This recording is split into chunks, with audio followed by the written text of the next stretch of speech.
और जनाब welcome back. फिर आपको खुशामदीद कहते हैं। हम कंपटीशन यहाँ पर मुकम्मल हो जाता है और अब जजेस जो हैं वो रिज़ल्ट बनाकर रेडी हैं। और फिर मैं एक दफ़ा कहूँगा कि आका की दरबार में जो भी आता है, नात पढ़ता है या हमदे बारी ताला यानी अल्लाह ताला की बड़ाई बयान करता है, वो ख़ुद एक वो फाते इंसान है, क्योंकि अल्लाह तबारक व तआला ने उसको चुना।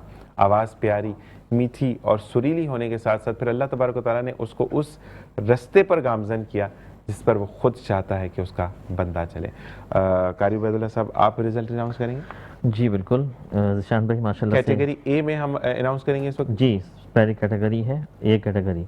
ठीक है। और मैं भी ये कहना चाहूँगा कि भाई जैसे मुकाबला है, मुकाबले में ज़ाहिर है फर्स्ट सेकंड थर्ड दुनियावी लिहाज से होते हैं, दिल छोटा नहीं करना चाहिए। इसमें हार जीत जो है ज़िंदगी का हिस्सा है। अभी अगर कुछ लेके नहीं जा रहे, इंशाल्लाह अगले कोई कंपटीशन में आप जरूर पोजीशन हासिल करेंगे। नहीं, ये लेकर नहीं जा रहे हैं। नहीं, तो दुनियावी लिहाज से बात। मैं कुछ और, मैं वही दुनिया नहीं, ये लेकर कोई भी कुछ नहीं जा रहा, लेकिन देकर बहुत कुछ जा रहे हैं। मकसद ये है कि इनका नामा इमाल में लिखा गया कि हमने जो सुना उसकी बख्शिश का नजरिया ये बना। तो नामा इमाल में जो लिखवा कर जा रहे हैं वो तो हम भी नहीं दे सकते। बेशक सही ये चीज़। अच्छा, इसमें जो है मुख्तलिफ चीज़ें देखी जाती हैं, तलफ़्फ़ुज़, अदायगी, इंतखाब कलाम। आज तलफ़्फ़ुज़ पे हमने जो है वो अदायगी पे तो किया हो नहीं किया, लेकिन तलफ़्फ़ुज़ पे खासा ख्याल नहीं किया गया, क्योंकि अगर करते तो फिर बहुत टफ हो जाता। बिल्कुल, बहुत अहम चीज़ है ये, नाफ़ानी में बहुत अहम है।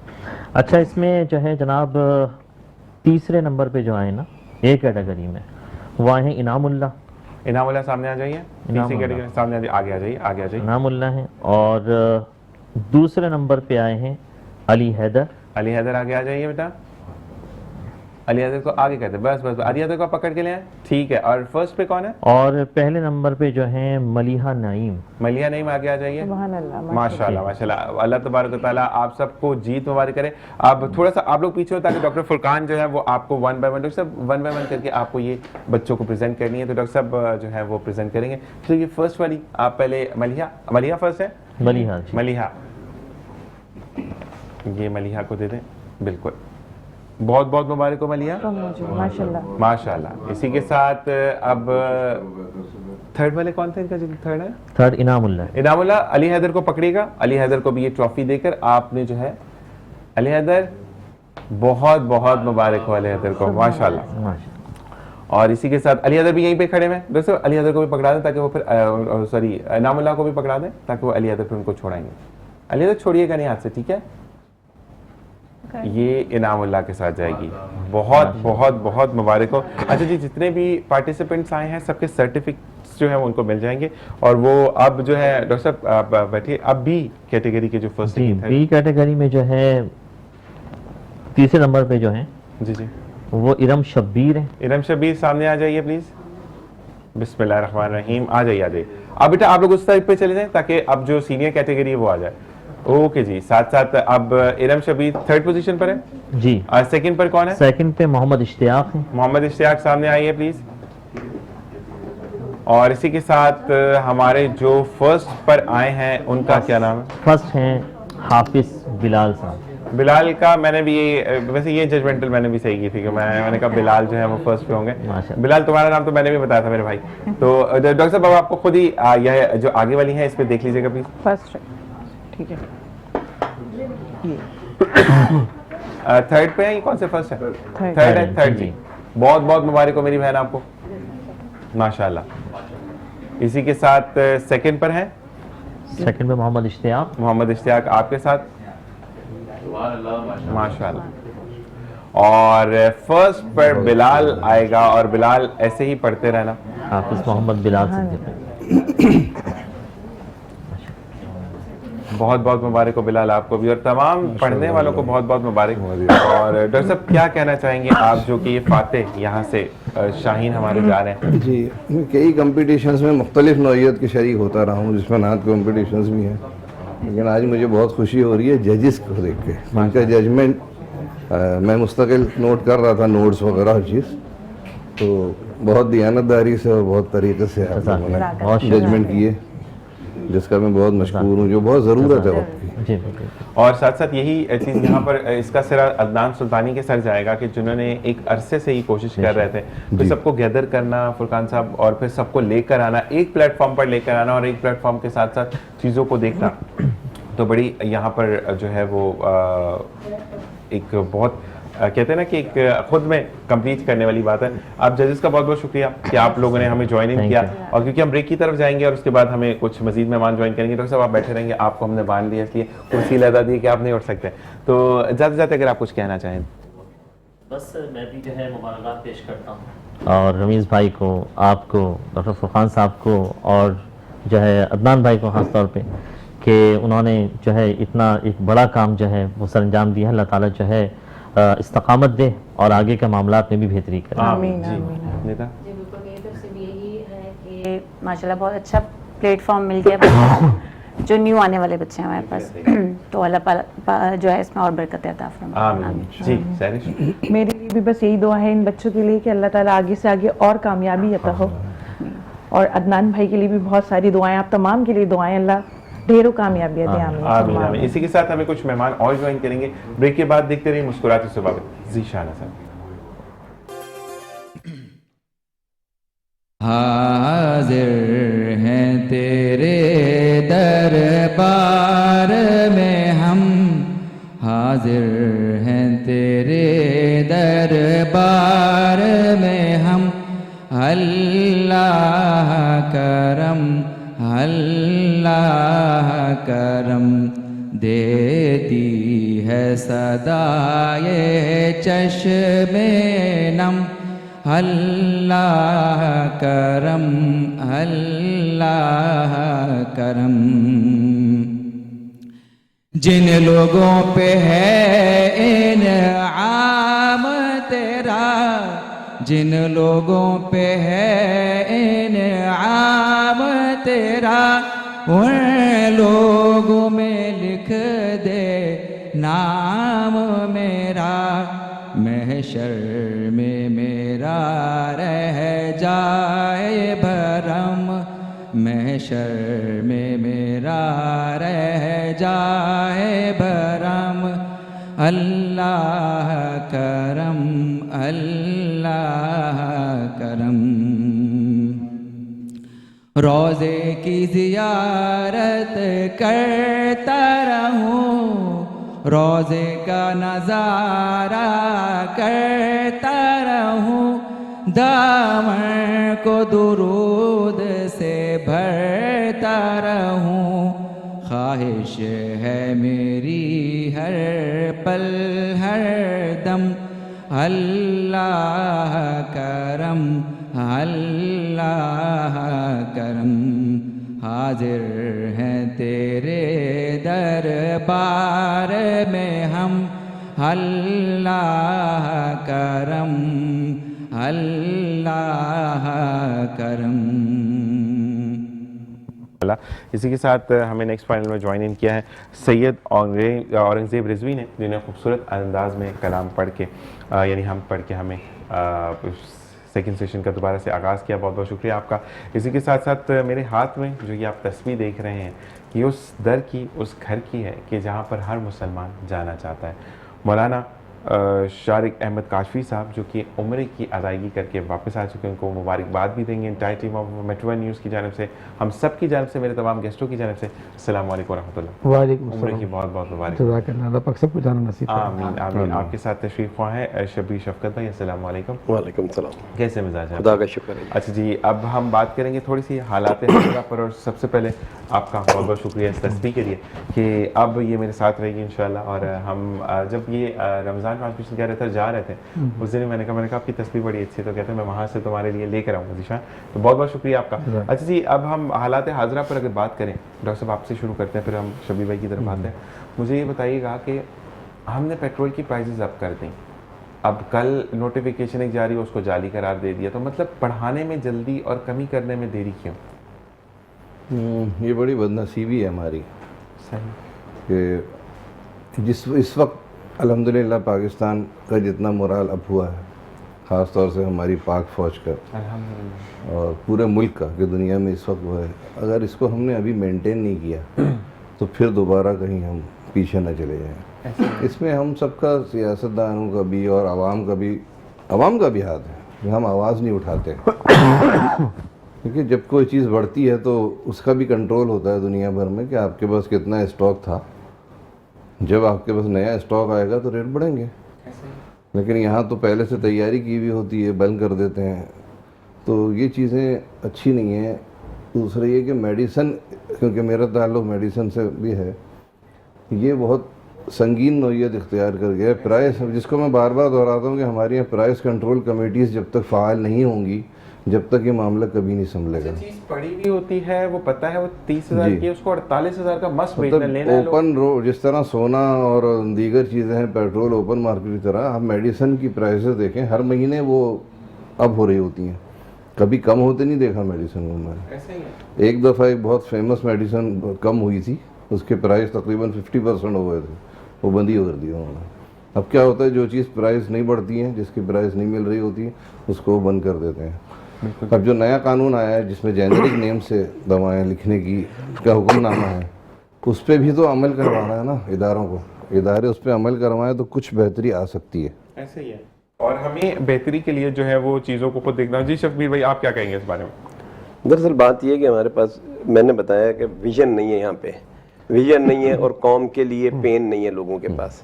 यहाँ जो आता है वो हुकूमत करने का मकसद उसका सिर्फ होता है कि कमाना होता है। हर बंदे को लाया जाता है, वो एक टाइम पीरियड के लिए उनको लाया जाता है, उनसे काम लिया जाता है, फिर उनको हटा दिया जाता है, क्योंकि इनका मकसद है ही नहीं है ये। देखें ना, इस वक्त पाकिस्तान दुनिया का वाहिद मुल्क है जिसमें खुदा ने हर नेमत दी हुई है, हर नेमत दी हुई है। दुनिया लोग चीज़ें तरसती है, पाकिस्तान में सब चीज़ें मौजूद हैं।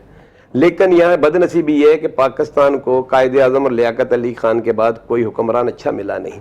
हर हुक्मरान जो है वो यही चाहता है कि बस मेरा जो है कमाई हो जाए, मेरे एहसासे बढ़ जाएं, अवाम को कुछ भी उनको नहीं देना।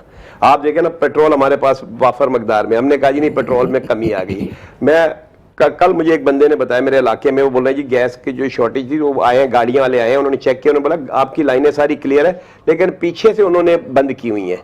इसलिए की हुई है कि एलपीजी वालों से कमीशन लेते हैं। आज वही देखें कि 450 से भी तजावज कर गई है गैस, जो कि 270 पे थी। तो फायदा किसको हो रहा है? क्योंकि चंद लोगों को फायदा पहुंचाने के लिए क्या है, पूरी कौम को जो है बलि का बकरा बना दिया हुआ है। वजह सिर्फ ये है, अगर चेक एंड बैलेंस नहीं होगा, जैसे अभी भाई ने कहा कि पाकिस्तान का मोराल एक बहुत अरसे के बाद पाकिस्तान का नाम जो है पूरी दुनिया में बड़ी इज्जत और एहतराम के साथ लिया जा रहा है, उसकी ताकत को माना जा रहा है। कल की अगर आप लोगों ने फुटेज देखी हो, डॉक्टर साहब आपने भी और आपने भी, आप सब ने भी, हमारे JF-16 थंडर जिस शाहीन जो प्रवास करते हुए और ईरानी ट्रूप को लेकर आ रहे हैं, तो वो भी एक मिसाल है। और उसके बाद एक अच्छा, वैसे गीदड़ भपकिया ही मैं तो कहूँगा ऑन एयर बैठ के डॉक्टर साहब, क्योंकि अब माशाल्लाह मेरा साथ उन लोगों से बन गया अल्हम्दुलिल्लाह। इसमें डॉक्टर फुरकान आप हैं, आप लोग हैं, आप सब हैं, कि अब डर नहीं लगता किसी चीज़ से। ठीक है, आनी तो है ना एक दिन। नेतन्याहू साहब ने फिर एक चवल मारी, मैं तो उसको चवल ही कहूँगा, कि अगर मुझे कुछ फील हुआ कि कुछ गलत है तो फिर मैं देखूंगा कि ईरानी ट्रूप कैसे आता है। तो फिर हमारी फौज ने कहा कि हमारे शाहीन जा रहे हैं, मार के दिखाओ। तो मुंह की खानी पड़ती है आपको, क्या जरूरत है पंगे लेने की, मुझे नहीं समझ आती। ये जनाना आते कब खत्म होंगी इन लोगों में से? देखिए, बात दरअसल ये कि हमने दूसरों को क्या देखना है, मसला सिर्फ कि हमें अपने मुल्क को देखना भी, जो हमारा मोराल बुलंद हुआ है। हमें अब चाहिए कि अपनी अवाम को रिलीफ दें। अवाम को रिलीफ मिलेगा तो सब कुछ। अगर ये अवाम क्यों नहीं बोल रही? क्योंकि अवाम को आपने गिरफ्तारियां कर करके जाली मुकदमा तो फंसा के ऐसा कर दिया कि अवाम जो है डर गई है, अवाम जो है खौफजदा हो गई है। इसलिए अवाम जो है हर जुल्म बर्दाश्त कर रही है। पाकिस्तान के अवाम पे आप देखना, बिल्डोजर भी चला दें, ये कुछ नहीं बोल रही। वरना एक वो वक्त था कि 5 रुपए भी पेट्रोल के बढ़ते थे, अवाम जो है बाहर निकल आती थी। अब ये डायरेक्ट 100 रुपए बढ़ा देते हैं, अवाम चुप है। उनको भी पता है कि हम जितने भी बढ़ाएंगे अवाम ने लेने। शबीर भाई, साहब की तरफ फिर बात है इस बात के बाद कि पहले अवाम को ये होता था कि नौकरियां मैसर है। डॉक्टर साहब, अब तो वो वाली बात है, आप निकलो 10 लोग पीछे खड़े हैं, आप 10,000 पे करो, 6,000 पे करने के लिए तैयार है। तो लोग तो अब तो नौकरी सिक्योर कर रहे हैं। नौकरियां देखिए, नौकरियां बहुत खाली पड़ी हुई है, डिपार्टमेंट खाली पड़े हैं, लेकिन वहां आप अपने जो है मंजूर नजर अफराद लाना चाहते हैं, उनको लाना चाहते हैं जो आपको दें या जो आपके मफादत का तहफ़्फ़ुज़ करें। वरना अगर नौकरियां अगर आप ओपन मेरिट पे कर दें तो आप डिपार्टमेंट सारे हर जगह गुंजाइश पड़ी हुई है, लेकिन आप नहीं कर रहे। आप देखें, वफाकी मोहतसब आपने बनाया हुआ है, वो क्या कर रहा है, क्या रिलीफ दे रहा है? आप उनके पास चले जाएं, जी गैस का मेरे पास बिल बहुत बड़ा ये आ गया जी, 2 लाख आ गया। वो कहेंगे जी आप ऐसा करें, मैं गैस वालों को बोल के आप आधा करवा देता हूँ। वो ये नहीं कहेंगे कि मैं गैस वालों को बुलाऊं, भाई इतना बिल कैसे आया है। वो ये नहीं है, ये सारी सेटिंग में चल रहा है मुल्क। हर जगह आप देखें सेटिंग है। कराची में पानी का कोई मसला नहीं है, लेकिन टैंकर माफिया को प्रमोट करने के लिए, उनकी जेबें भरने के लिए आप क्या कर रहे हैं, पानी का मसला कर दिया है। कराची के रोड्स की हालत देख रहे हैं, जब वो रोड जो है 2-2 साल तक आपने बजरी डाल के उन पर ट्रैफिक चलाते रहे, अब उसके बाद जब डामर डाले तो रोड तो मजबूत होने चाहिए, लेकिन वो रोड के एक बारिश के अंदर ही, छोटी सी बारिश के अंदर ही वो पता चल गया, क्योंकि आपने मटेरियल कम डाला है, क्योंकि आप कमीशन पे चलते हैं। मैंने बताया ना, सेटिंग पे मुल्क चल रहा है, और इस मुल्क को जो चला रहे हैं उनकी जिम्मेदारी है, क्योंकि यहाँ तो जो आते हैं ये सियासतदानों को भी पता है कि हमारे पास कुछ अख्तियार नहीं है, वो तो अपने कमाने के लिए आते हैं। कोई सियासतदान इतना गैरतमंद नहीं है कि जो कहे भी मैं खड़ा हो जाता हूँ भाई ये गलत है मैं नहीं करूंगा, वो भी कहते हैं भाई मैंने कमाना है और चले जाना है, तो वो हमका क्या करना, आराम से मिल जाए बस जद्दोजहद के। जी मौलाना साहब आपकी तरफ आते हैं, अहवाल बताइए कि आका के दरबार से आप होकर आए। औज़ु बिल्लाहि मिनश शैतानिर रजीम, बिस्मिल्लाहिर रहमानिर रहीम। देखें ये तो बहुत एक ऐसा सवाल है कि जो लफ्ज़ों में बयान शायद नहीं किया जा सकता ना। ऐसा ही है। तो एक बात कहूँगा कि खाना काबा पे पहली निगाह डालना बड़ी मुश्किल है, और हुजूर के हुजूर से वापस आना बड़ा मुश्किल काम है। ऐसा ही है। बस यही है जुमला मुझे नज़र आता है कि क्योंकि आप उसकी जलालत पर जब नज़र डालते हो, खाना काबा को जब देखते हो ना, तो मुतफ़क़ा अलैह है हर मकातब फ़िक्र में कि जो पहली दुआ मांगे कबूल होती है। सुभान अल्लाह। तो बहुत से लोग जा चुके, जाएंगे या जाने वाले हैं, तो वो पहली दुआ क्या मांगे? माँ ने कहा था कि बेटा मेरे लिए मांग लेना, बेटी ने कहा था कि अब्बू मेरे लिए मांग लेना, बच्चे ने कहा था अब्बू मेरे लिए मांगना, बीवी ने कहा था, तो पहली दुआ। अब वो पहली दुआ क्या मांगे कि जो सारी के मल्टीपल हो जाए, मतलब एक दुआ में सारी बात आ जाए। माँ के लिए अलग मांगेंगे तो पहली दुआ वो कहलाएगी। तो पहली दुआ क्या मांगे, तो पहली दुआ मैं बता देता हूँ क्या मांगनी चाहिए। खाना काबा को जब आप देखें ना, तो आप कहें कि ए अल्लाह अज़्ज़ व जल, मैं और मेरी नस्लें क़यामत तक जो भी जायज़ दुआ मांगे कबूल कर लेना। सुभान अल्लाह। इसमें सारी दुआएं आपकी आ जाती हैं। सुभान अल्लाह। इसमें दो फायदे होंगे। एक तो फायदा होगा कि आपकी नस्लों में इंशाल्लाह औलाद होगी, क्योंकि आपने दुआ मांगी ए अल्लाह मैं और मेरी नस्लें, तो आपकी नस्ल इंशाल्लाह औलाद से महरूम नहीं रहेगी। सुभान अल्लाह। और जो भी जायज़ दुआ मांगे कबूल करना, सारी मल्टीपल दुआ इसमें आ जाती है अल्हम्दुलिल्लाह। सुभान तो ये मैं इनको बताना चाहता हूँ, जो लोग जाना चाहते हैं, जो जा रहे हैं। माशाल्लाह। जी डॉक्टर साहब आप क्या कहेंगे इस बारे में कि हम अब देखते हैं कि आवाम पिस रही है हर जगह पे, अच्छा सुनवाई कोई नहीं है। कि इलेक्ट्रिक की बात कर लें, गैस की बात कर लें, जैसे मैंने बताया पेट्रोल का फुकदान है, और उसके बाद जो है वो प्राइजेस अंडर कंट्रोल नहीं आती हैं। चेकलिस्ट जैसे आपने कहा कि कोई देखता नहीं है, ठीक है, वो तो मान लिया सब चीज़ें। अब इसको सही करने के लिए क्या हमें इनिशिएटिव लेने पड़ेंगे? आवाम को खड़ा होना पड़ेगा। मैं ये नहीं कह रहा कि आप पत्थर तोड़ें, पत्थर मारें या गाड़ियाँ तोड़ दें लोगों की, या पुरअमन एहतजाज मुस्तकिल तौर पर और बड़े अहदेदारान से मुस्तकिल शिद्दत के साथ मुलाकातें हों और उनसे बात हो, उनको पाबंद किया जाए कि आप वोट लेते हैं, आप टैक्स लेते हैं, उसका हमें रिटर्न क्या मिल रहा है। जब तक आप इस पे नहीं आएंगे कोई मसला हल नहीं होगा। अब देखें आप मिसाल इन्होंने आपने वाटर बोर्ड की दी, पानी की दी, इसी तरह अब आप गैस को ले लें। सुई गैस का भी ये सिलसिला है कि अब वो किल्लत बढ़ती चली जा रही है, टाइम शेड्यूल चेंज हो रहा है, और उन्होंने अपने सिलेंडर LPG लॉन्च कर दी है ताकि वो ज़्यादा बिके, वो महंगी बिकती है। लेकिन डॉक्टर साहब एक चीज़ मैं बोलूँगा, वाटर बोर्ड है या आपका सुई सदरन गैस है, ये फिर भी सुनवाई है इसमें, आपकी बात सुनते हैं, जबकि के इलेक्ट्रिक ने तो अपने ही बंदे बैठाए हुए हैं, आप ज़रा बोलेंगे FIR कर जाएगी। वही तो, के इलेक्ट्रिक में जब तक हम इंटरनेशनल वर्ल्ड में आप शामिल हैं माशाल्लाह, और बहुत आगे हैं, पीछे नहीं है। मैं तो अब ये कहता हूँ कि बहुत सी चीज़ों में अमेरिका से भी आगे हैं। अमेरिका क्या है, कुछ नहीं है। बहुत सी चीज़ें मैं साबित कर सकता हूँ ये चीज़, लेकिन हम उस पर अमल नहीं करते ना, लोग एहतजाज नहीं करते, निकलते नहीं, अपनी आवाज़ नहीं उठाते। ऐसा ही है। जब आप तोड़ फोड़ हंगामा करेंगे तो जाहिर है वो फिर कानून बीच में आ जाएगा, कानून के हाथ बड़े होते हैं, मुहावरा बहुत आम है ना। तो आपको पुरअमन तरीके से अपने एहतजाज को फोरम्स पर जारी रखना। ऐसा ही है। तो बात मनवाने के लिए ये बहुत ज़रूरी है। अच्छा इलेक्ट्रिक का जहाँ तक सवाल है, दुनिया भर में कई कंपनीज होती हैं, एक कराची में सिर्फ एक मोनोपोली की इलेक्ट्रिक की, ठीक है, KESC के इलेक्ट्रिक में कन्वर्ट हुआ और अब वो उनकी है। कमी नहीं है पूरे मुल्क में, बिजली की कमी नहीं है। ऐसा ही है।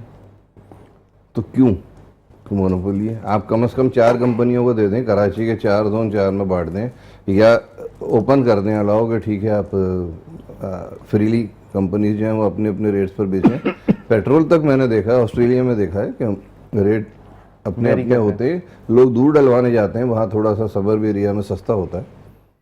तो यहाँ भी ये होना चाहिए, और इलेक्ट्रिक की जब कंपटीशन होगा तो रेट खुद ही नीचे आएंगे। जैसे कि मैंने पढ़ा था कि जब नई नई सिम्स पाकिस्तान में आई थी, यानी सेलुलर सर्विस, 5,000 की, 10,000 की, 20,000 की भी सिम लोगों ने दी। जी। अब वो फिर 100 रुपए की फिर फ्री मिलने लगी क्योंकि कंपटीशन आ गया, तो पैकेजेस बिल्कुल, निकल आए। तो तमाम चीजें यही है कि अगर के इलेक्ट्रिक की जगह भी 3-4 कंपनीज और आएंगी, सेहतमंद कंपटीशन हर फील्ड में होना चाहिए। ऐसे ही है।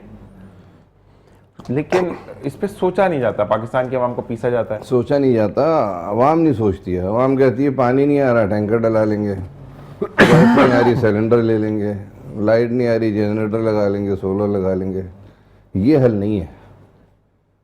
पुरअमन एहतजाज, बिल्कुल। पुरअमन और इस्तेमाल इसके कर साथ रहे हैं। शबीर भाई आपकी तरफ अगर आते हैं, जैसे डॉक्टर साहब ने एक बड़ी अच्छी मिसाल दी कि हमें फोरम पर चुप नहीं रहना, हमें फोरम पर बात कहते हैं ना कि ठोस बात के साथ हमें बात करना, पुरअमन एहतजाज करना। तो पुरअमन एहतजाज किस तरह होगा? देखिए जी, बात यह है कि एहतजाज तो पुरअमन होता ही नहीं है, और अगर आप पुरअमन करेंगे तो ये कोई मुआशरा है ही नहीं है कि आप इनको कहें कि हुक्मरान बड़े, मतलब कि आपकी ज़रा सी चीख निकली तो वो घबरा जाएंगे या उनके अंदर एहसास पैदा। ये तो बेहिस लोग हैं।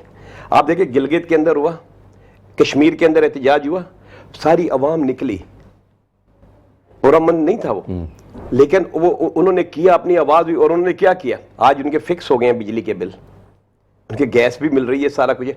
कराची के अंदर जो है, ये आप जो कह रहे हैं ना के इलेक्ट्रिक, यहाँ जो है जो मुल्क को चलाती है उनका उसके अंदर पार्टिसिपेशन है, उनका हिस्सा है उसका, वो कैसे आपको रिलीफ दे? तो दुनिया के अंदर कहीं भी ऐसा नहीं होता कि हुक्मरान जो होते हैं को इन अदारों के अंदर उनका अपना हिस्सा होता है, वो अपना बिजनेस अलग करते हैं, ऐसा नहीं होता है। यहाँ आप देखें वाटर बोर्ड के अंदर भी लोगों का हिस्सा है, के इलेक्ट्रिक में जो बड़े हैं उनका हिस्सा है। वो के इलेक्ट्रिक क्यों मूव हो रहा है? इसलिए मूव हो रहा है, उसको पता मुझे कुछ नहीं कहने वाले। गैस सबसे बेहतरीन अदारा था, लेकिन वो भी आज देखिए अपनी मनमानी कर रहा है। जब आपको चाइना ने कहा हम आपको फिक्स कर देते हैं, तो दुनिया के अंदर लोग जो होते हैं, हुकूमतें जो होती हैं, अपने लोगों को रिलीफ देती हैं। ये हुकूमत नहीं रिलीफ देना चाहती, कोई भी पार्टी आ जाए, किसी भी आप सियासी जमात को ले आए, क्योंकि वो अपने तौर पे नहीं आती, उनको लाया जाता है और उनसे उतना काम लिया जाता है, फिर उनको फारग कर दिया जाता है। समझ में? ये तो उन लोगों को चाहिए जो लाते हैं, उनको चाहिए कि देखिए कि हुकूमत आवाम को हमने रिलीफ देना है। पाकिस्तान में हर चीज़ है, गैस भी है, पानी भी है, बिजली भी है, सब चीज़ें, लेकिन अवाम को रगेदना है, अवाम को रगड़ा देना है। और अवाम जो है इनको क्या किया, मजहब के नाम पे, फिरके के नाम पे, जुबान के नाम पे तकसीम किया हुआ है। ये इनको बिजली के बिलों में, गैस के बिलों में लगाया हुआ, असल मकसद की तरफ अवाम को नहीं आने दिया जा रहा। देखिए गिलगित की अवाम के कैसे मुतालबात मान लिए गए, कश्मीर की अवाम के कैसे माने, कराची की अवाम जो है वो बटी हुई है, वो निकलती नहीं है। और कोई किसी के कहने पर निकल रहा है, कोई चंद लोग निकलते हैं। अगर एक बंदा है कि अगर सही बात कर रहा है वो किसी पार्टी से, आप उसके साथ खड़े हो जाए, जुड़ जाए, क्योंकि मफादा तो सबके एक ही है, मुश्किलात तो सब फेस कर रहे हैं।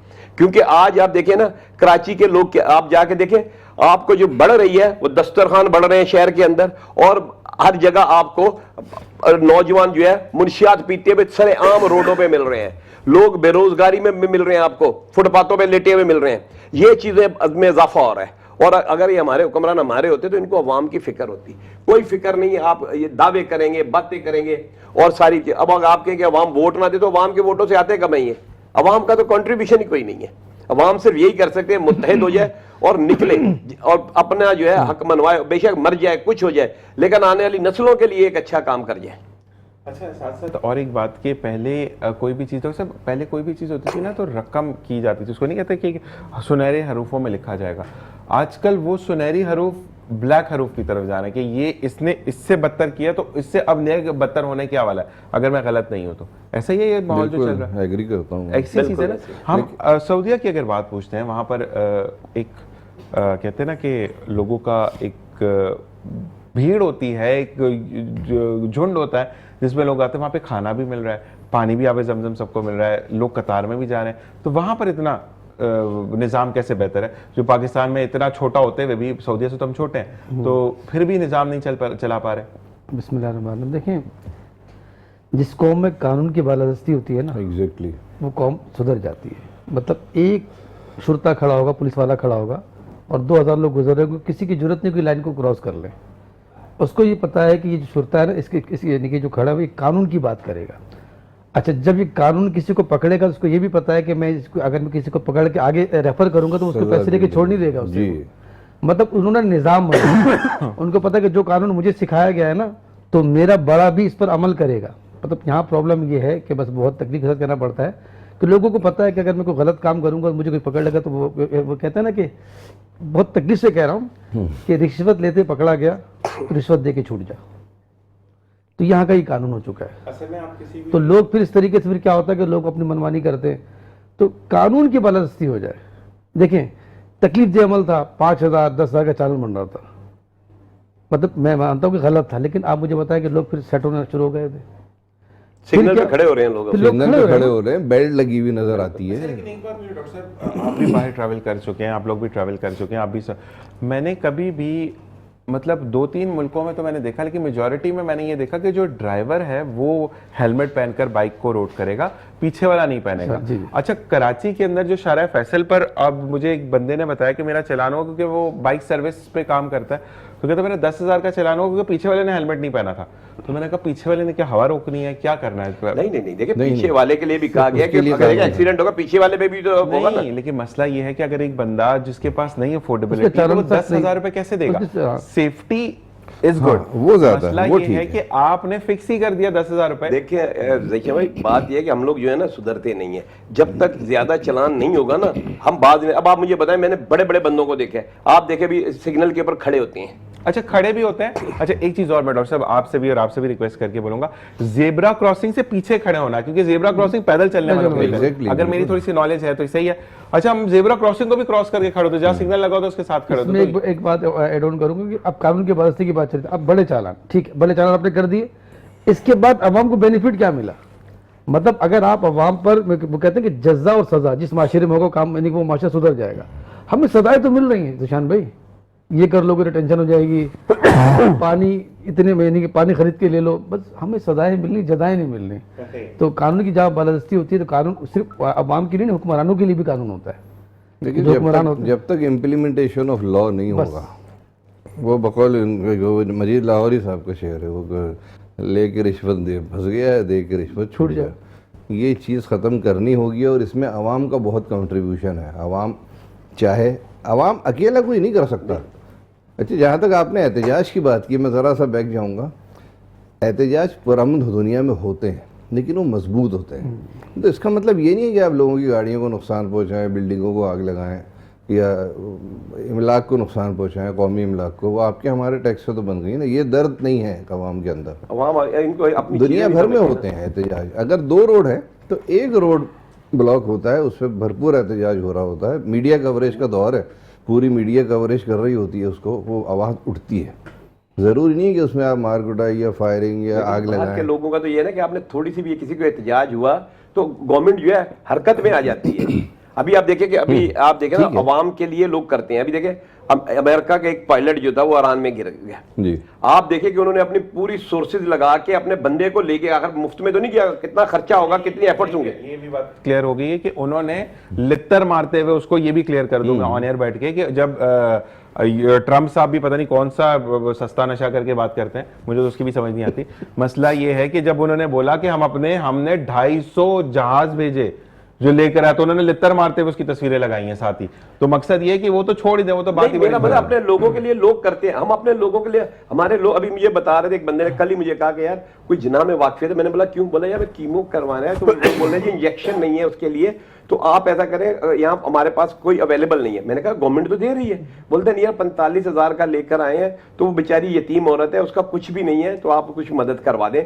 तो ये मतलब हम एक इंजेक्शन उस बेचारी को लगा, अब कीमो हो रहा है, और वो बेचारी वो बोल रहे इतना किसी कमरे का भी कर दे क्योंकि बड़ी तकलीफ के अंदर है। तो मतलब है कि गवर्नमेंट के फंड जो है कहाँ जा रहे हैं? हाँ, ये रिक्वेस्ट क्यों करनी पड़ती है आवाम को? ये क्यों तो आवाम आवाम का जा- हक है।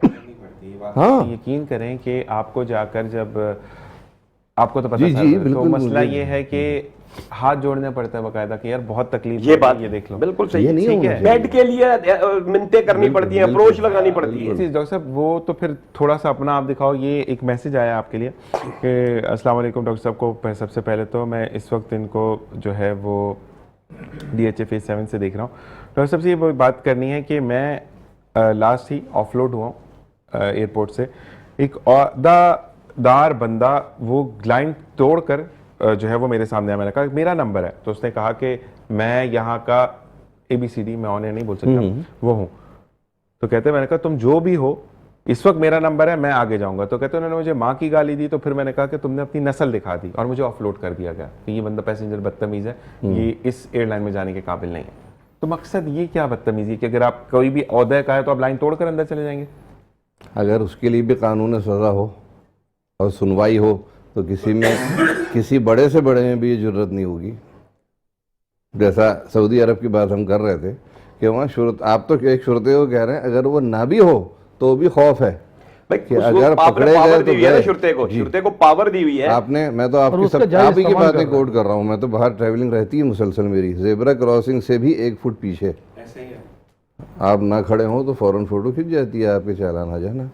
वहाँ कोई पकड़ धकड़ नहीं होती, भरना है। और इस हद तक होता है कि आप कभी तो जाएंगे ना मुल्क से बाहर, या कहीं तो फंसेंगे, कंप्यूटर पे आता है पहले ये भर दें, अब फिर आगे बात होगी।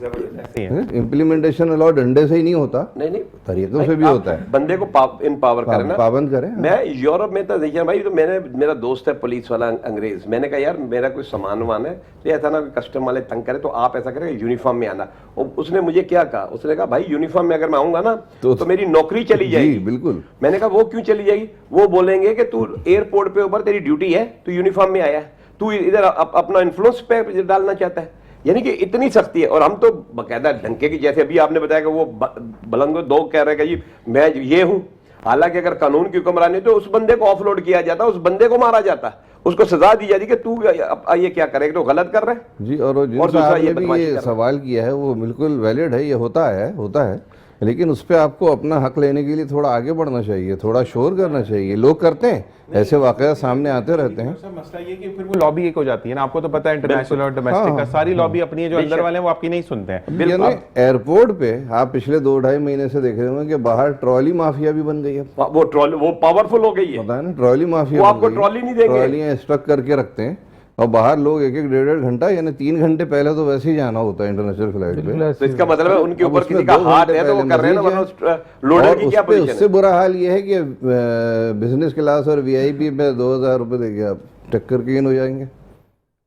कौन रोकेगा? ऐसे ही है। आवाज उठाएंगे तो आवाज कानून बाला तक पहुंचेगी तो कुछ तो सोचेंगे ना वो, क्योंकि ये बहुत से करप्शन लो लेवल पर हो रही होती है। लेकिन इसकी पिज़्ज़ा जो नहीं है वो ऊपर की स्पोर्ट होती है। नहीं, लेकिन नहीं, बात चीजों में नहीं भी होती सर, ऐसा उनकी ताकत नहीं है। वो जब बात बढ़ती है तब पता चलता है। यही पे एग्जांपल है ना, उस बेचारे को ऑफलोड कर दिया कि आप नहीं जा सकते, मतलब उसने आवाज उठाई तो उसको ऑफलोड कर दिया गया। तो ये तो गंदी बात है, बदतमीजी वाली बात है। यही तो मैं आपको बता रहा हूँ कि यहाँ हर बंदे का अपना कानून है। मैं आपको प्रोग्राम के तौर से ये बताना चाहता हूँ, मेरी वालदा हॉस्पिटल में थी, 2014 की बता रहा हूँ, सिविल में मैं ले गया, वो बाथरूम में गिर गई तो बेहोश हो गई, होश में नहीं है। आप यकीन करें, मैं सिविल में लेके गया हूं तो वो डॉक्टर देख नहीं रही, वो कह रही है मैं ओवर देना है, उसके बाद जो दूसरी आएगी वो देखेगी। मेरी वालदा की डेथ हो गई, लेकिन 1-1.5 घंटे तक वो ओवर देते रहे। यानी कि इतने भेद। अब देखे मसीहा का जो करदार है वो क्या है, क्योंकि उनको खौफ नहीं है। अगर बाहर आप होते तो आप वो बोलता नहीं मैं ओवर बाद में दूंगा, पहले मैं इस बंजे की जान बचाऊं। ये आज से 35 साल पहले, मेरा ख्याल है 35 से 40 साल पहले, एक जश्न तमसील के नाम से पीटीवी हुआ करता था, सिर्फ एक ड्रामा आया था। वो था तो ड्रग्स के हवाले से, लेकिन जब भी इतना उसका खौफ था लोगों को, रगों में अंधेरा। जी हाँ, आप लोगों को यकीन है, आप लोग सीनियर हैं। तो अब रगों में अंधेरा हम में सब में हो चुका है, सब में हो गया, सरायत कर गए। वो रगों का अंधेरा कैसे निकाला जाए, बिल्कुल ये जानेंगे एक ब्रेक के बाद। ब्रेक से वापस आते हैं, यहीं से कंटिन्यू करेंगे। और बड़ा जबरदस्त सा नाम है, रगों में अंधेरा। तो इस बारे में बात करेंगे कि आजकल देखें जैसा माशरा होता है वैसे उसकी एक्सबंदी करता है। आजकल के जो नाम है वही एक्सबंदी करते हैं कि हम कितने ज्यादा पस्ती का शिकार हैं। एक छोटा सा ब्रेक देखते रहिए मुस्कुराते स्वभावत। जीशान और जनाब वेलकम बैक। और हम दोबारा रगों में अंधेरे से पहले मैं एक बात करूंगा। शबीर भाई आपको बता रहा था कि माशाल्लाह ये एक पोस्ट पर हैं और एक अपने अंदर एक मिसाल खोदा है। जितनी इनके चैप्टर्स हम खोलते चले जाएंगे तो प्रोग्राम खत्म होता चला जाएगा, लेकिन इनके चैप्टर्स खत्म नहीं होंगे माशाल्लाह। लेकिन फिर भी आज जब इनसे, मेरी तो खैर नहीं बात हुई कि मैं हॉस्पिटल में था, तो जब इनसे बात हुई मैसेज पर तो इन्होंने कहा कि मैं आ रहा हूँ, तुम कैसे होगे? मैंने कहा जी आप आ रहे हो तो हम भी आ रहे हैं, साथ साथ बैकअप है। लेकिन अब ये सुबह अपनी नींद खराब करके आ रहे हैं ना, अगर चाहे तो ये भी सो सकते हैं।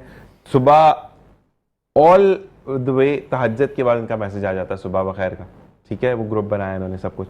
तो मकसद ये है कि ये फैलाने वाला भी ऐसा हो कि जो सादिक और अमीन हो। मसला ये है कि हमारे यहाँ पर रात के बड़े राही निकलते हैं कि हम ये कर देंगे, और सुबह सूरज तुलू होने से पहले जो सोते हैं और फिर जाके गुरूब आफ्ताब पे उठते हैं, तो फिर हमारा मुल्क कैसे चलेगा?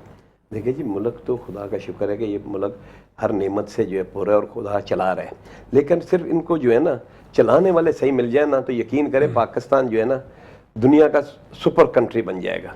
क्योंकि मैं जब यूरोप में था तो एक वो गोरे मेरे सामने तरबूज खाते थे तो बड़ा फख्र करते क्योंकि उन बड़ा महंगा था, और मैं दिल में कहते यार ये तरबूज तो मेरी बकरियां भी वहाँ नहीं खाती। समझ रहे हो, तुम इतना फख्र कर रहे हो, हमारे पास तो हर चीज मिल रही है, हमारे पास जो आम है, फ्रूट्स है, मादनियात है हमारे पास, लेकिन हम उस क्या कर रहे हैं, उस मादनियत से हम दूसरों को फायदा दे रहे हैं। ये क्रोम यहाँ से निकल रहे हैं, हम उसको चाइना को दे रहे हैं, वो चाइना महंगा करके जो आप देखिए ये टैप्स जो बन रही हैं, ये स्टील बन रही है, चाइना कर रहा है। क्या हम उसको प्रोसेस नहीं कर सकते? क्योंकि हमारे नियत नहीं है, हम यह प्रोसेस का, हमारा मेहनत कश जो है पहाड़ों के जमीन के नीचे 400-400 फुट जाके वहां से ला के दे रहा है, फायदा दूसरों को, गैरों को दे रहा है। कौन सी नेचुरल रिसोर्स है मुझे आप बता दीजिए, या नहीं है? हर चीज है जो सबसे बड़ी मैन पावर होती है। अब देखें मैन पावर का एक अजदहाम आने वाला है, अगर इससे हमने फ़ायदा उठा लिया, जो गल्फ से लोग आएंगे वापस, बिल्कुल आना शुरू हो गए, कहाँ खपेंगे वो? बहुत रिसोर्सेज हैं अगर चाहें तो, और मुल्क तरक्की कर सकता है। देखिए जी, मुल्क को तरक्की, हमने तो सिर्फ फॉरेन एक्सचेंज के नाम पे लोग खुश हैं कि फिर फॉरेन एक्सचेंज आ रहे हैं, लोग बाहर हैं। नहीं डॉक्टर साहब, मैंने लास्ट भी काफ़ी प्रोग्राम्स में ये बात की है, मैंने पढ़ा था तुर्किया का, कि तुर्किया ने जो है वो, जैसे हमारे यहाँ पे मुख्तलिफ इदारे हैं, मैं नाम नहीं लूँगा किसी एक का भी, क्योंकि हर कोई जो खाना खिला रहा है, उन्होंने कहा कि खाना भी तुम्हारा, बना भी तुम्हारे लिए, और हम पाबंद भी हैं तुम्हें देने के लिए, लेकिन तुम भी पाबंद हो एक काम के। उन्होंने कहा क्या? उसने कहा कितने लोग हैं? बंदे का मैं इंटरव्यू पढ़ा, उसने कहा कितने लोग हैं? कहते मेरे घर में 4 बच्चे, हम मियाँ बीवी। उसने कहा और कोई है? कहते हैं नहीं, यानी 6 लोग, 8 लोगों का खाना। उसने कहा नहीं 6 लोगों का खाना। उसने कहा नहीं, थोड़ा ज़्यादा भी खा सकते हैं, मिलेगा ज़रूर। वो अंदर सामान लगा हुआ है, पैकिंग करना चाहते हो पैकिंग करो, प्रेसिंग करना चाहते हो प्रेसिंग करो, धागे से सुई में वो नहीं, ये जो यहाँ पे आप जैसे कफ्स पे आपके बटन लगते हैं वो लगाना, जो तुम्हारा दिल करा तुम वो करो, मुझे 4 घंटे के अंदर इतना काम निकाल के दे दो, तुम्हें मैं रिफ्रेशमेंट दे दूंगा कि तुमने खाना खाना है, क्योंकि तुम काम, एनर्जी होगी तो काम करोगे। उसके बाद हक से खाना लेकर जाओ, क्योंकि तुमने मेहनत करके वो खाना उठाया। Very good. तो अगर यही चीज हमारे जितने भी इदारे हैं, एक छोटी छोटी सी कॉटेज, जैसे ये एक कमरे में हमने एक हॉल में खाना लगाया, आधे को स्प्लिट करके लोग पहले काम करें, निकल कर खाना लें और अपने घर चले जाएं, तो वो जो घर में बेवा या औरतें जो कि नहीं काम कर सकती, पर्दे में बैठकर अगर आकर वहां काम कर लेती हैं, इज्जत की इज्जत, खाने का खाना, और कोई भूखा भी नहीं सोएगा। नहीं, ये मुफ्त दस्तरखान से तो मैं बहुत रिलेक्टेंट हूँ और हमेशा बोलता हूँ कि ये ख़त्म होना चाहिए ये सिलसिला। देखिए, जब एक माइंड सेट हो गया हुआ है कि हमने किसी का बेड़ा गर्क करके ही जो है ना अपना घर चलाना है, हुक्मरानों को ये है कि हमने सिर्फ कमाना ही कमाना है, अवाम रोती रहे। आप मुझे बताएं ना कि जितने खिलाफ आया था सिंध के अंदर, उन लोगों को अभी तक रिलीफ नहीं मिला। बेनजीर के शहादत के बाद जिन लोगों की गाड़ियां जली हैं उनको क्या कंपनसेशन मिला? अब आप जो स्कूटियां दे रहे हैं वो आप अपनों को दे रहे हैं ना, आम बंदों को क्या उससे फायदा मिल रहा है? मतलब फायदा तो तब हो ना जब आम बंदे को रिलीफ मिले। आम बंदा तो पिस रहा है। आम आप रोडों पे आप चले जाए, रात को 2-2 बजे तक औरतें अपने बच्चों के साथ बैठ के खिलौने बेच रही हैं कि कोई बंदा खरीद ले। कोई है कोई ऐसा माई का लालिया इतना गैरतमंद? वहां से मजहबी रहनुमा भी गुजरते हैं, बिजनेसमैन भी गुजरे, कोई जाके उनको करे, हुकूमत का कोई एहलकार है कि उनकी मदद करे? आप SIUT के बाहर चले जाए, आप जिना के बाहर चले जाए, फुटपाथ पे मरीज बैठे हुए हैं, उनके लवाइकिन बैठे हैं, कोई शराबी कबाबी गाड़ी वाला या किसी की गाड़ी के ब्रेक फेल ऊपर चढ़ा दे तो क्या होगा? आप उनको क्या सिक्योरिटी दे रहे हैं? आप अंदरूनी सिंध के अंदर क्यों नहीं ऐसे हॉस्पिटल्स खोल रहे कि बेचारों को वहां आना ना पड़े यहाँ पे? लेकिन आपने तो गुलामी रखी हुई है ना। नहीं, पेपर्स पे है, बहुत है। हाँ, पेपर में बहुत है, पेपर में तो सारी चीजें ही हैं। पेपर में तो या पाकिस्तान में कोई गरीब भी कोई नहीं है, समझ रहे? मतलब कहने के कि आप हॉस्पिटल में जाके देखें लोग रुल रहे हैं, परेशान है, लेकिन हुक्मरान जो है उनकी शाह खर्चियां खत्म नहीं हो रही।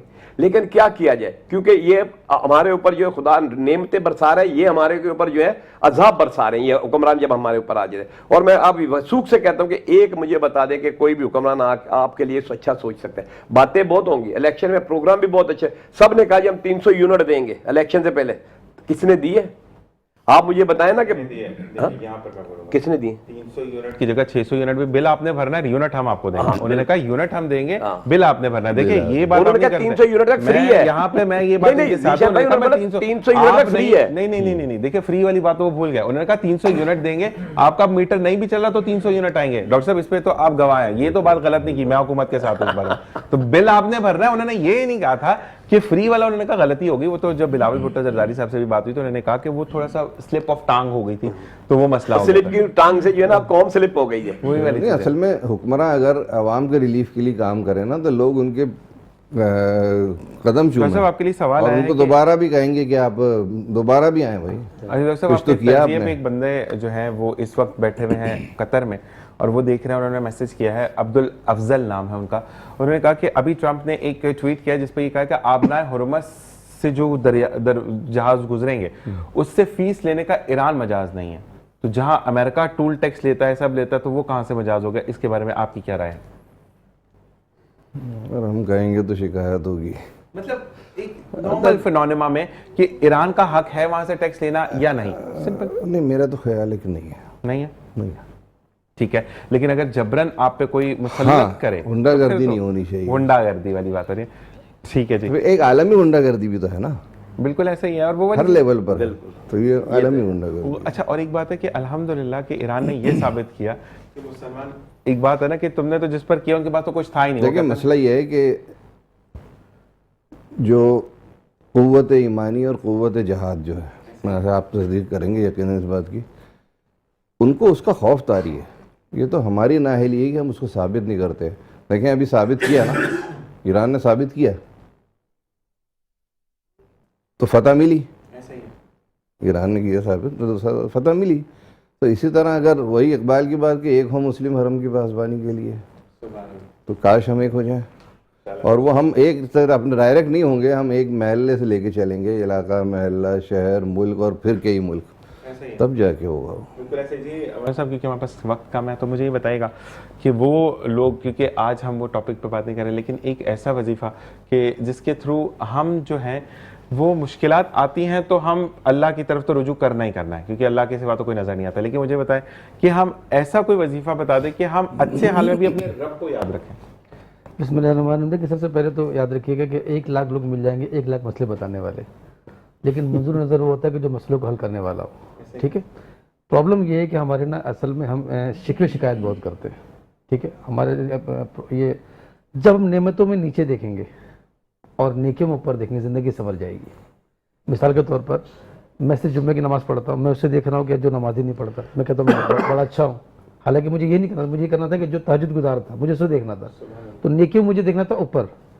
मेरे पास बाइक है, मैं कहूँ यार वो कार वाले को देखूँ ज़रा, मैं कार वाला कहेगा हेलीकॉप्टर वाले को देखो, तो यहाँ पर ज़िंदगी बिगड़ जाती है। तो हमेशा मैं ये कहूँगा साबिर शाकिर रहिए। नेमतों में जो मिला है आपको, ठीक है, आप उसकी तमन्ना यानी कि जो आपने करना चाह रहे हैं, आप दुआएं कीजिए, कोशिश कीजिए, रब से मांगिए, लेकिन शिकवा नहीं कीजिए कि इसे क्यों मिला, मुझे क्यों नहीं मिला। अल्लाह ने उससे दिया, अल्लाह आपको भी दे देगा, और नेकी में आगे बढ़िए। तो सबसे बड़ी प्रॉब्लम ये कि हम ये हमारा ध्यान जाता नहीं है। दूसरी अहम बात यह है कि हम ना नमाज एक कामिल वजीफ़ा है, बेशक कामिल वजीफ़ा। फरिश्ते सुबह के टाइम रहमत के तोशले यानी कि क्या नाम है, जिसके थाल लेके खड़े होते हैं, लुटाने के लिए खड़े होते हैं, लेकिन लोग सो रहे होते हैं। तो सबसे बेहतरीन वजीफा है कि 5 वक्त की नमाज और फजर की नमाज खास तौर पर। और वो कहते हैं कि यहाँ पे वक्त खत्म हो जाएगा, फजर की नमाज जैसे कि पढ़ी, अल्लाह तबारक व तआला उसको पूरे दिन की जिम्मेदारी अमान में आ गया। बिल्कुल, बहुत बहुत शुक्रिया डॉक्टर साहब आपका, मौलाना साहब आपका बहुत शुक्रिया, शबीर भाई आपका बहुत बहुत शुक्रिया। आपके कलाम से हम प्रोग्राम को अख्तिताम करेंगे, और यहाँ पर मैं भी चाहूँगा इजाज़त इस दुआ के साथ कि जहाँ रहिए खुश रहिए, खुशियाँ भी खेलते रहिए। Entire team of metro news को अपनी दुआ में याद रखिए कि हमें दुआओं की बहुत ज़रूरत है। पाकिस्तान जिंदाबाद, पाक आर्मी पाइंदाबाद। आज अल्लाह तबारक व तआला पाकिस्तान को जो इज़्ज़त मिली है कि फ़ैसला होने जा रहा है जंग बंदी का, सीज़ फायर का, अल्लाह तबारक व तआला पाकिस्तान को उसमें सुरखरू करे, और साथ साथ ये कि अल्लाह तबारक व तआला मुसलमानों के हक़ में फ़ैसला दे। इसी के साथ मैं चाहूँगा इजाज़त कि इंशाअल्लाह ज़िंदगी बखैर आपसे फिर मुलाकात होगी। इस दुआ के साथ जा रहा हूँ कि वापस लौटूंगा। अल्लाह निगहबान। बिस्मिल्लाहिर्रहमानिर्रहीम। ए खासाने रसूल वक्त दुआ है, उम्मत पे तेरी आके अजब वक्त पड़ा है। ए खासाने रसूल वक्त दुआ है, जो दिन बड़ी शान से निकला था वतन से, जो दिन बड़ी शान से निकला था वतन से, परदेस में वो आज गरीबुल गुरबा है, परदेस में वो आज गरीबुल गुरबा है। जो दीन के हमदर्द बनी नौए बशर था, जो दीन के हमदर्द बनी नौए बशर था,